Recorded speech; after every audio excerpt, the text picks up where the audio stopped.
दरम्यान पुतळ्यासंदर्भात कोणतीही माहिती देण्यास सार्वजनिक बांधकाम विभागाच्या अधिकाऱ्यांनी नकार दिलाय। कणकवली येथील कार्यकारी अभियंता सध्या ऑफिसमध्ये नाहीत। फोनवरून बोलणं केलं असता त्यांनी ही प्रतिक्रिया दिली आहे की या संदर्भात आम्ही कोणतीही माहिती देऊ शकत नाही। राज्यांचा सिंधुदुर्ग जिल्ह्यातल्या राजकोट किल्ल्यावरचा पुतळा कोसळला आणि त्यानंतर अनेक प्रश्न निर्माण झाले।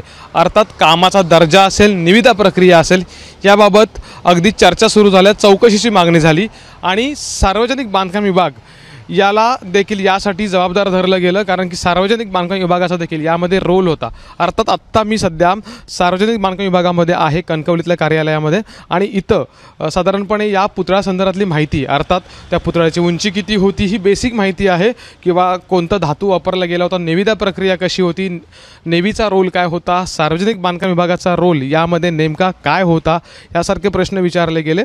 अर्थात यासाठी आम्ही कार्यकारी अभियंता जे आहेत अजय कुमार सर्वगोड यांच्याशी संपर्क साधण्याचा प्रयत्न केला, पण अजय कुमार सर्वगोड सध्या तरी ऑफिसमध्ये नाही आहेत। त्यांच्या खालचे जे कर्मचारी आहेत त्यांनी मात्र याबाबत बोलण्यास नकार दिलेला आहे। तुम्ही सरांशी बोला असं सांगितलेलं आहे आणि त्यानंतर आम्ही सर्वगोड यांच्याशी बोलण्याचा प्रयत्न केला, त्यांना संपर्क साधण्याचा प्रयत्न केला, पण त्यांनी कोणत्याही प्रकारची माहिती या ठिकाणी दिलेली नाही आहे। याबाबत मला काहीही विचारू नका, विषय सेन्सिटिव्ह आहे, तुम्ही नेव्हीच्या अधिकाऱ्यांशी बोला, अशा प्रकारे त्यांनी आपली जबाबदारी झटकलेली आहे। अर्थात ज्या वेळेला हे ओपनिंग झालं किंवा लोकार्पण झालं या सोहळ्याचा, त्यावेळेला हेच सार्वजनिक बांधकाम विभाग अगदी सर्व गोष्टी आम्ही केल्या यासाठीच सांगण्यासाठी पुढाकार घेत होतं, पण आता मात्र अपयश आल्यानंतर किंवा अर्थात यश आमचं अपयश कुणाचं याचं उत्तर देण्यासाठी मात्र कुणीही पुढे येत नाही आहे। अर्थात जी माहिती जगजाहीर आहे, जी माहिती दिली गेली पाहिजे, ती माहिती मात्र हेतुपुरस्सर तर लपवली जात नाही आहे ना, असा प्रश्न यातून निर्माण होतो।